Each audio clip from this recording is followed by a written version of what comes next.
Pernahkah Anda bertanya-tanya siapa sebenarnya yang ada di dalam Ka'bah? Selama berabad-abad, jutaan orang di seluruh dunia telah berziarah ke situs suci ini, mempercayainya sebagai rumah Tuhan di bumi. Tetapi bagaimana jika semua yang Anda dengar tentang Ka'bah tidak sepenuhnya benar?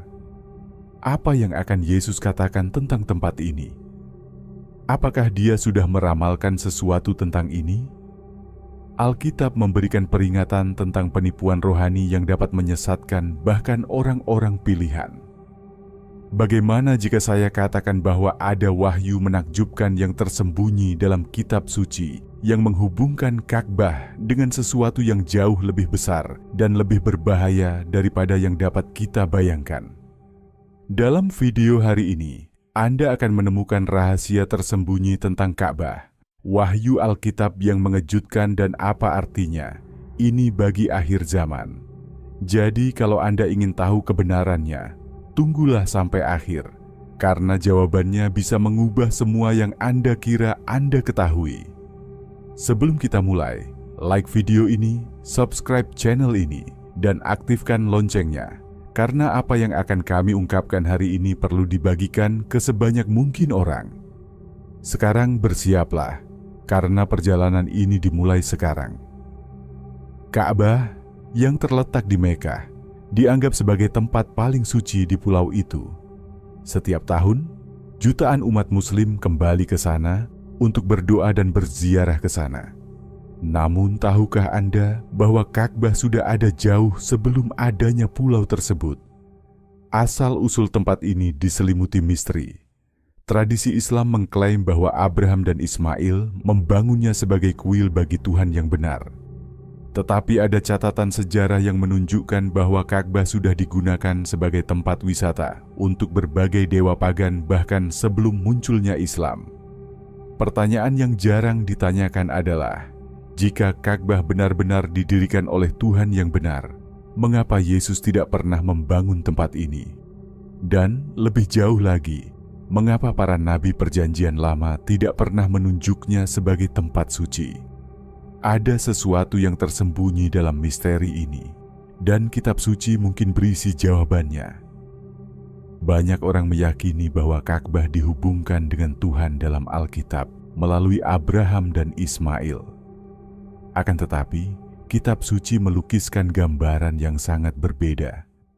Ketika Allah membuat perjanjiannya dengan Abraham, Dia menjelaskan bahwa janji itu akan disampaikan melalui Ishak, bukan Ismail.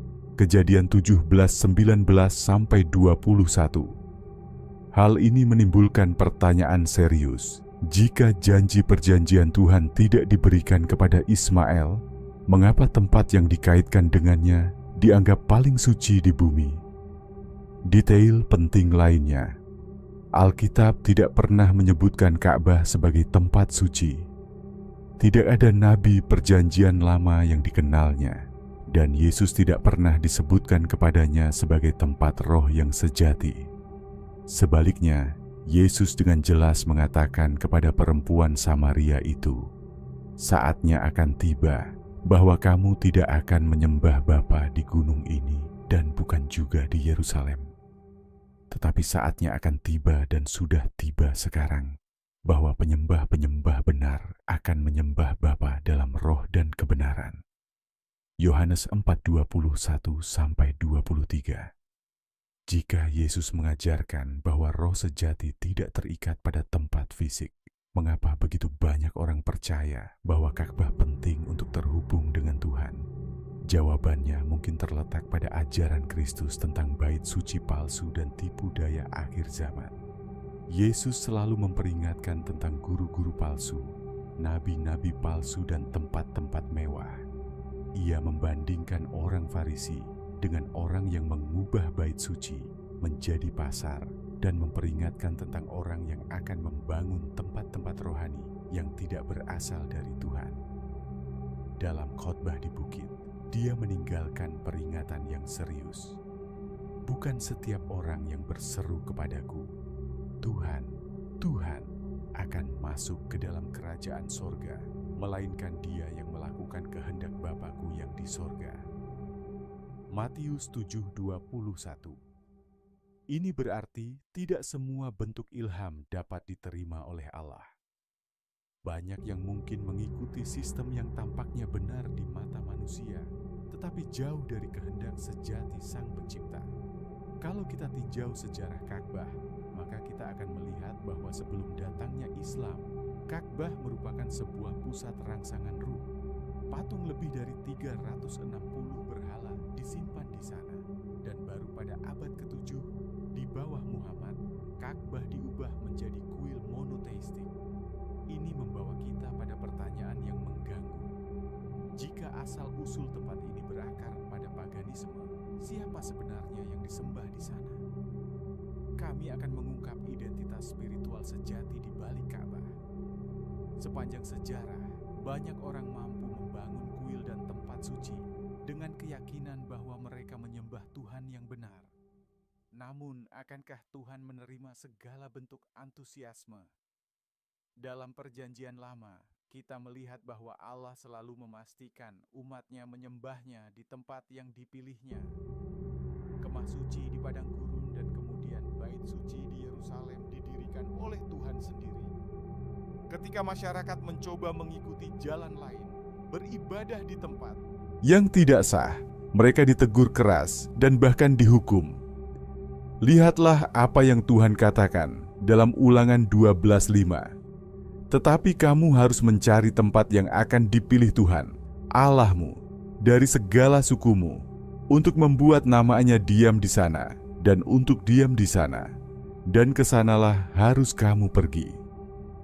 Jika Tuhan selalu memilih lokasi tertentu untuk stimulasi, mengapa Ka'bah tidak pernah disebutkan dalam kitab suci? Hal penting lainnya, sebelum Islam, Ka'bah adalah pusat penyembahan berhala. Di sana terdapat ratusan berhala dan suku-suku Arab melakukan pengorbanan di sana. Batu hitam yang berdiri di Ka'bah saat ini disembah oleh orang-orang kafir bahkan sebelum Muhammad. Sekarang pikirkan, akankah Tuhan menerima namanya ditempatkan di tempat yang sudah menjadi pusat penyembahan berhala?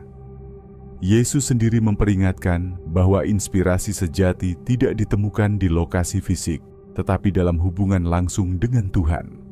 Jika Yesus tidak pernah ditunjuk ke Ka'bah, melainkan ke hati dan iman sejati, mengapa begitu banyak orang memilih tempat fisik? Siapakah sebenarnya yang ada di dalam Ka'bah? Sekarang mari kita ke inti permasalahan. Siapa atau apa sebenarnya yang disembah di Ka'bah?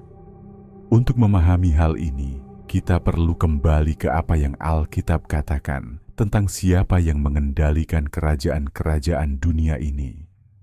Dalam 2 Korintus 4:4, Paulus memperingatkan kita. Orang-orang yang tidak percaya telah dibutakan oleh ilah zaman ini, sehingga mereka tidak melihat cahaya Injil tentang kemuliaan Kristus. Yesus juga membuat pernyataan yang sangat serius ketika ia dicobai di padang gurun. Kemudian iblis membawa Yesus ke atas gunung yang sangat tinggi dan memperlihatkan kepadanya semua kerajaan dunia dan kemegahannya. Katanya, "Semuanya itu akan kuberikan kepadamu jika engkau sujud menyembah aku." Matius 4:8-9. Apa yang diajarkan hal ini kepada kita? Bahwa setan mempunyai pengaruh atas sistem keagamaan dan dapat menipu banyak orang. Sekarang pikirkan, jika Ka'bah dulunya adalah kuil pagan dan Yesus tidak pernah menganggap tempat ini suci, lalu siapa sebenarnya yang berada di balik antusiasmenya? Alkitab memperingatkan kita bahwa pada akhir zaman akan ada penipuan agama yang besar. Dalam Wahyu 13, kita melihat seekor binatang akan muncul, menipu banyak orang, dan memimpin banyak orang untuk menyembahnya. Kebenaran yang mengejutkan adalah bahwa antusiasme di Ka'bah mungkin tidak berasal dari Tuhan yang sebenarnya, tetapi berasal dari entitas spiritual yang menipu jutaan orang. Ini menjelaskan mengapa Yesus tidak pernah mengakui tempat ini sebagai tempat suci, dan tempat ini selalu diperuntukkan bagi roh yang sejati dalam roh dan kebenaran. kita akan melihat bagaimana nubuatan Alkitab memperingatkan tentang jenis penipuan ini di akhir zaman dan apa yang akan menjadi nasib sistem keagamaan ini. Alkitab memperingatkan kita beberapa kali tentang penipuan agama yang muncul akhir-akhir ini. Yesus berkata dalam Matius 24:24, "Karena Kristus-Kristus palsu dan nabi-nabi palsu akan muncul dan akan mengadakan tanda-tanda dan mujizat-mujizat yang dahsyat, sehingga jika mungkin mereka menyesatkan orang-orang pilihan juga." Ini berarti bahwa tidak semua yang nampak suci berasal dari Tuhan. Musuh memiliki kekuatan untuk menciptakan sistem keagamaan yang menjauhkan orang dari kebenaran.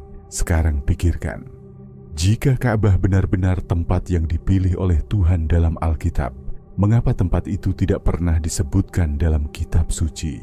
Mengapa Yesus tidak pernah disebutkan kepadanya? Jawabannya terletak pada penipuan rohani yang berskala raksasa yang sudah dinubuatkan Alkitab. Dalam Wahyu 17, kita melihat penglihatan yang mengejutkan tentang seorang wanita berpakaian kain ungu dan merah tua yang disebut Babel Besar, ibu dari wanita-wanita pelacur dan dari kekejian bumi. Bagian ini berbicara tentang sistem keagamaan sedunia yang menipu bangsa-bangsa. Dan salah satu tanda yang paling kuat dari sistem ini adalah ini. Dan aku melihat perempuan itu mabuk oleh darah orang-orang kudus dan darah saksi-saksi Yesus. Wahyu 17:6. Dengan kata lain, sistem ini akan menganiaya pengikut Kristus yang sejati. Inilah yang telah kita lihat sepanjang sejarah. Jadi kita perlu bertanya, apakah Ka'bah bagian dari sistem keagamaan yang dinubuatkan ini? Kita akan melihat bagaimana Ka'bah dapat dihubungkan dengan peristiwa akhir zaman dan apa artinya ini bagi kita saat ini. Wahyu menyingkapkan kepada kita bahwa pada hari-hari terakhir, suatu sistem keagamaan global akan mendominasi bangsa-bangsa, menjauhkan mereka dari iman yang benar. Banyak ilmuwan meyakini bahwa Ka'bah mungkin memainkan peran utama dalam sistem ini, yang menyatukan jutaan orang di bawah keinginan palsu. Lihatlah apa yang Yohanes tulis dalam Wahyu 13:8. Dan semua orang yang diam di atas bumi akan menyembahnya, yaitu setiap orang yang namanya tidak tertulis sejak dunia dijadikan di dalam kitab kehidupan dari Anak Domba yang telah disembelih. Nubuat ini menunjukkan kepada kita bahwa banyak orang akan tertipu dan akan mengarahkan roh mereka kepada sesuatu yang tidak berasal dari Tuhan. Sekarang pikirkan, bagaimana jika Ka'bah adalah bagian penting dalam skenario kenabian ini? Mungkinkah kepentingan globalnya menjadikannya simbol persatuan agama, tetapi di bawah pemerintahan yang tidak berasal dari Tuhan? Marilah kita pahami di mana sebenarnya keinginan Tuhan itu terjadi, dan apa petunjuk sejati Yesus mengenai hal ini. Yesus sangat jelas ketika dia mengatakan bahwa Tuhan tidak berdiam di kuil-kuil yang dibuat oleh tangan manusia. Dalam Yohanes 4:23, dia berkata, "Tetapi saatnya akan datang, dan sudah tiba sekarang, bahwa penyembah-penyembah benar akan menyembah Bapa dalam roh dan kebenaran, sebab Bapa menghendaki penyembah-penyembah demikian." Ini berarti kita tidak memerlukan lokasi fisik untuk terhubung dengan Tuhan. Bait Allah yang sejati saat ini adalah hati orang-orang yang percaya kepada Yesus. Rasul Paulus menegaskan hal ini dalam 1 Korintus 3:15-6. "Tidak tahukah kamu bahwa kamu adalah bait Allah dan bahwa roh Allah diam di dalam kamu?" Jadi kenapa masih banyak orang yang percaya bahwa mereka perlu pergi ke suatu tempat tertentu?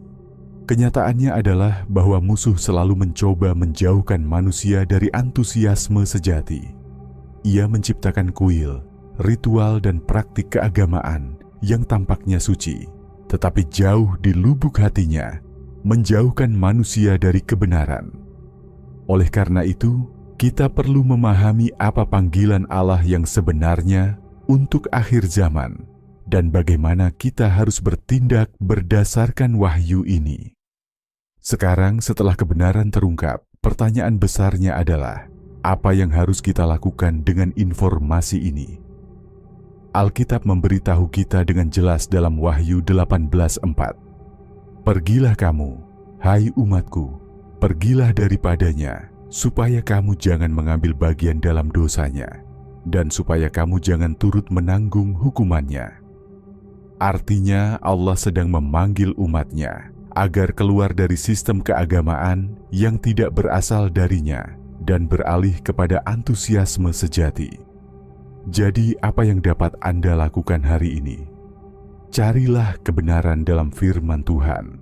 Jangan percaya begitu saja pada tradisi setempat atau aspek fisiknya. Bacalah Alkitab dan temukan sendiri. Bijih dan mintalah kebijaksanaan.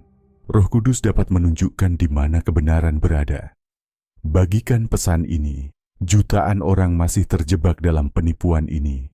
Mereka perlu mengetahui kebenarannya sebelum terlambat.